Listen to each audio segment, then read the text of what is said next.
Hey there, Cheese here, and welcome back to the Mega Man Zero Perfect Runs. Last time I learned a valuable lesson. Never make fun of a boss during the intro sequence. Yeah. I think Harpuia is still mad at me about that, actually. Every time I try to go outside, the weather turns dismal. So, just to be safe, I'm going to spend a long time underground this time. If you've played this game, you know that means we're taking on Blizzack Staggroff. He's the warden in the hidden base. CL's received information that there is a hidden base of the enemy somewhere in the desert, and, well, they're using it as a prison to hold a bunch of our little Reploid buddies. We've got to storm in there and save them all. Will we find where the hidden base is? They must be, alright, what are you going to figure out? Somewhere in the desert. Good job, CL. Truly, you have the brain of a scientist. Gotta love Capcom's translation. Anyway, back in the desert. This place, obviously the ground hasn't changed. 01 has a thing for revisiting places. But that's not to say everything's the same. This guy wasn't here earlier. He's a cameloid. Spits a stream of fire from that invincible head and neck, but you can stun it and walk underneath. And walk underneath to get a better point to shoot his vulnerable body at. Or just dash under his legs. And then kill him anyway. Hooray! There's also a quicksand mixer that wasn't there before, and a man wondering if there's a hidden passage somewhere. Gee, I don't know. You know, you'd think that they'd make at least some effort to get rid of the thing that's causing quicksand all over the place they're stationed, but nope, they just let it be forever. Anyway, we found a cave, and there's a spike drop. Nothing too threatening though, just hang on to this wall on the left, where it's safe, and then drop. We've got plenty of time to hang back onto the right. We've got some handy stalactites here that we can drop to create platforms over top gabules. I forgot to mention that earlier, and of course death spikes. You know that's coming. There's also lots of Glide-Eyes here, and lots of them that like to drop down right in your face. I like to back off before trying to defeat them. Also, when the stalactite lands, it destroys spikes. Convenient. These are Battle Toodle Bros, actually. There never was a Super Toodle Bro.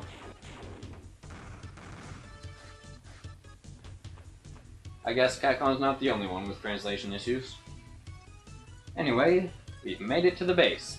Gotta stay alert, because, of course, this is a high-security prison, and what high-security prison wouldn't be complete without high security? Well, no high-security prison would be complete without high security, but this one's not complete. We're going to find another prisoner before we find a guard.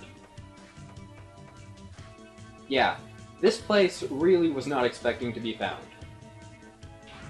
There are a total of 4 guards on duty here, and they're all terrible at their job.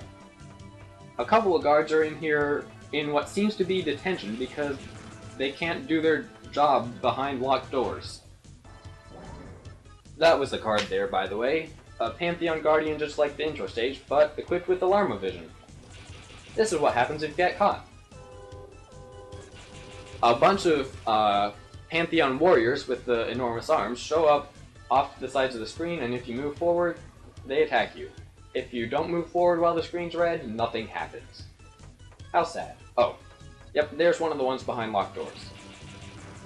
There's plenty of time to move away after you destroy that thing, and he's not even equipped with alarm vision, so really, like, even if he fools someone, he's not going to accomplish anything. I can't imagine a reason he's in there other than detention. It's so sad. And boring. By the way, if you stun these guys, their alarm vision never gets a chance to go off, so yeah. Also, you can't destroy the locks with the Buster. And your hair is not red. Get back here, you little liar. One more prisoner, and we'll be basically onto the boss. We don't even have to worry about being caught anymore because we're just that close to the boss door. We can keep the screen shaded red during cutscenes though. Let's see. Yep, just like that. And now, we've got to face the Warden. He's standing in between these guys and the shuttle they want to swipe to get out of here. And he's Blizzack Staggroff, a burly fellow who likes to jump around and seems to be a magnet for translation errors. 03 calls him an elk instead of a stag, and, well, just look at this. I'm Blizzack Staggroff, the best warrior of Leviathan, the Guardian. You won't beat me! Get ready! Fantastic use of text box space. So this guy has 3 attacks he can use, and that's just spitting his icicles at us. He normally doesn't start with that. The other 2 attacks have variations on them. One is blowing this cold, icy wind at us, here accompanied with snowflakes that stick to us and inhibit our jumping and moving abilities until we press enough buttons.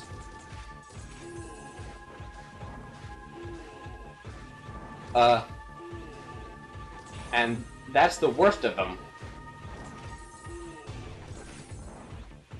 Please, thank you. Now just come over here.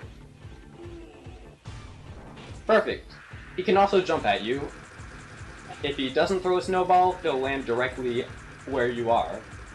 If he does, he'll either jump past you, or he'll jump backwards.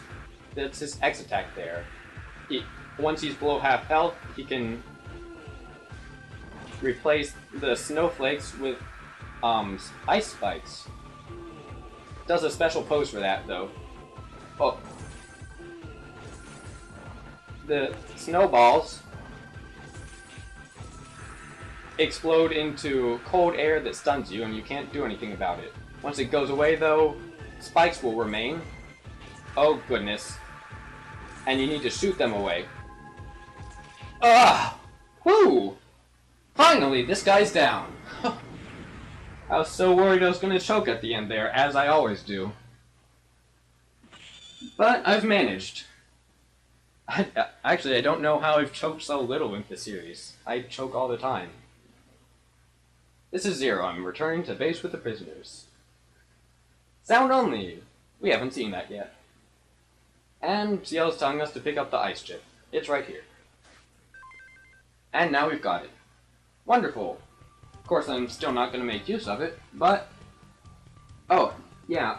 Another reason to hate this stage, it has an insanely high enemy requirement, points-wise. Well, not insanely high, but compared to the amount of enemies that were there, insanely high. I mean, I didn't really pass up many enemies, and I only got 3 out of 15 points there.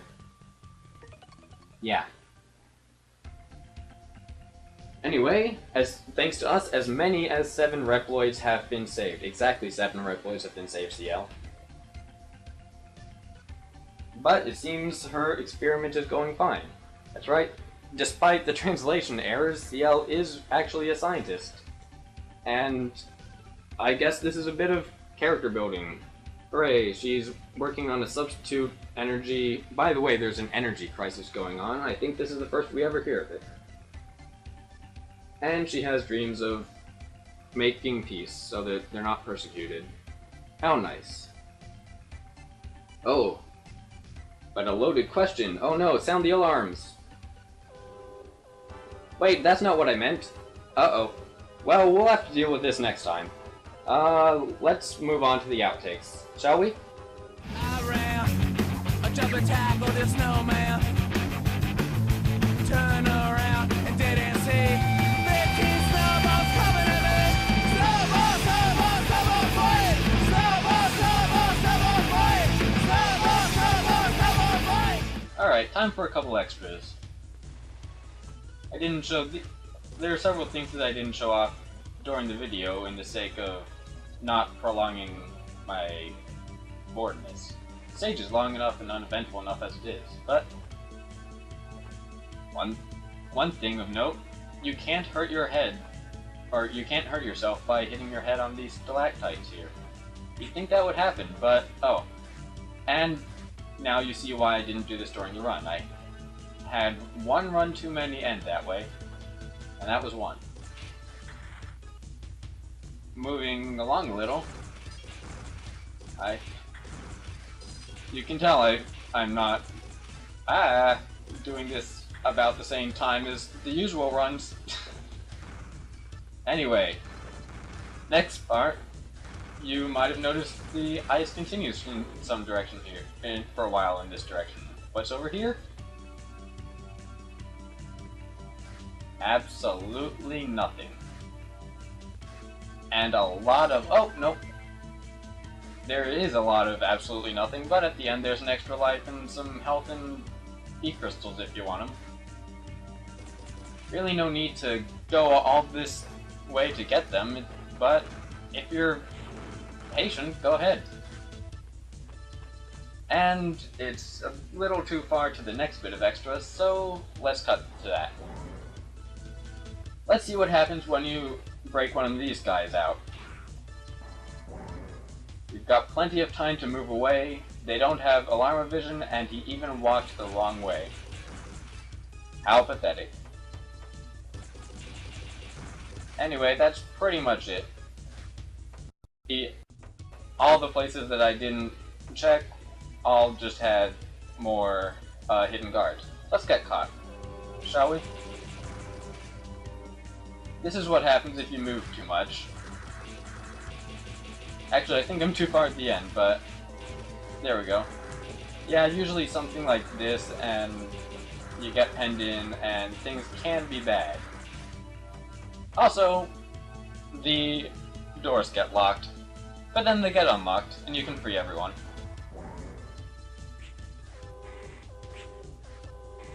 Oh, what am I doing?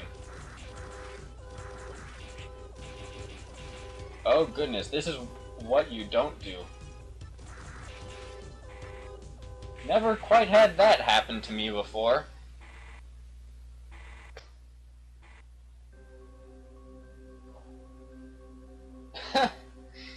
So yeah, on to actual outtakes.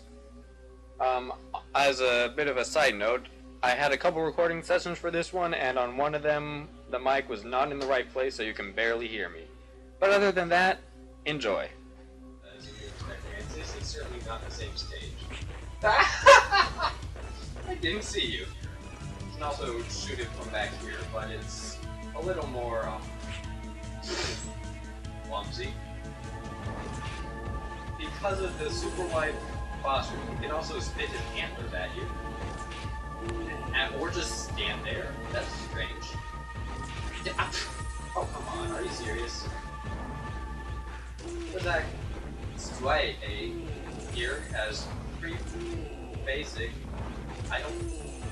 This is the worst of his basic attack. I hate how you leave me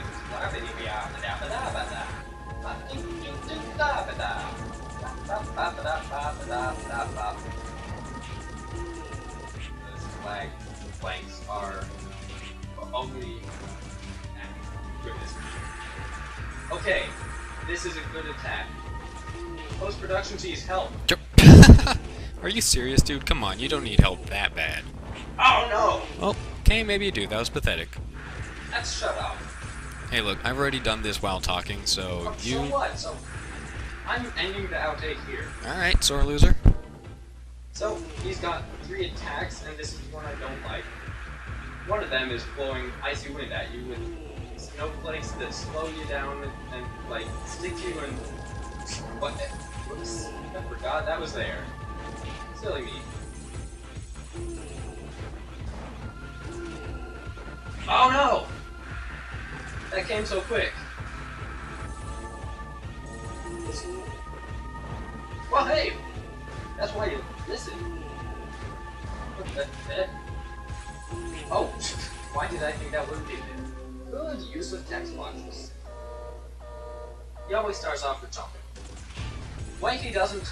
I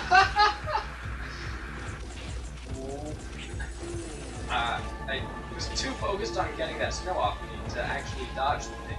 This is part of the series, but I'll elaborate on that a long time later.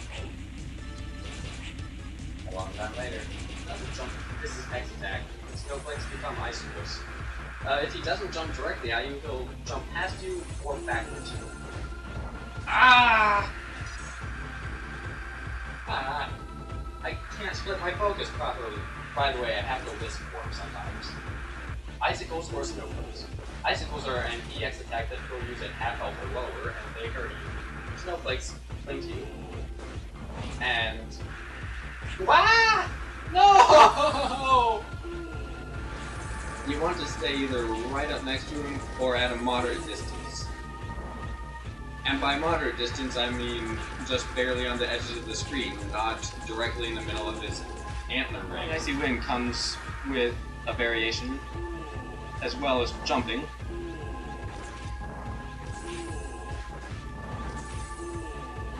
And I wish he'd stop using that variation. It is by far my least favorite. Please, please, man. That's spitting his antlers. Please, man. Please, man. Goodness, man. Stop it with the snowballs. And keep you from jumping as high and dashing as far, fast, moving as fast. You want to keep him barely on screen at most times. If he... This is his most harmless one. Blowing wind at us. Ooh, and that was my clumsy attack, dashing back and forth to evade an obstacle. I tried using the train stage and it worked just as well then. At last, I'm done with Blizzack Staggroff, and with him, my least favorite stage in the whole series. And fortunately, it went a little better than expected. Blizzack Staggroff gets a 3 out of 10. The entire difficulty comes from the boss, of course. The stage is just pathetic. There's nothing to say about the first part, and the second part is basically a 2-minute long boss corridor. Heck, I think some of the boss corridors in Mega Man 1 were harder than this. And that's kinda too bad, because if I didn't have to redo the most boring stage in the universe otherwise, or every time I lost, Blizzack Staggroff would be a pretty fun fight. I keep wanting to call him Buffalo, though. He's got a good bit of brains for as much brawn as he has. Everything he does is to either push you away or surprise you when you are away. And that's especially apparent with how he spits his antlers at you. There are only 2 safe places from that. One is directly in front of him, and the other one is far enough away that he's barely still on screen. And you want to keep him on screen. His other attacks create spikes on the ground, create balls of freezing dust on the ground that you have to wait instead of getting rid of whenever you need them to be gone. You have him blowing you backwards, you have him hindering your movement with all those snowflakes, and you have this X attack, which is sometimes hard enough to dodge that it's just not worth trying to stick close to him. He's pretty good at keeping you away, and when you are far away, then things get tricky. You definitely want him to come to you, otherwise if you approach him, you're giving yourself even less time to react to whatever might be coming your way, whether it be antlers or a snowball or what. But if he isn't polite with how those snowballs get thrown, you can kind of get penned in a corner with spikes or misjudge what you want to do next and take a snowball to the face, or anything. It happens a lot.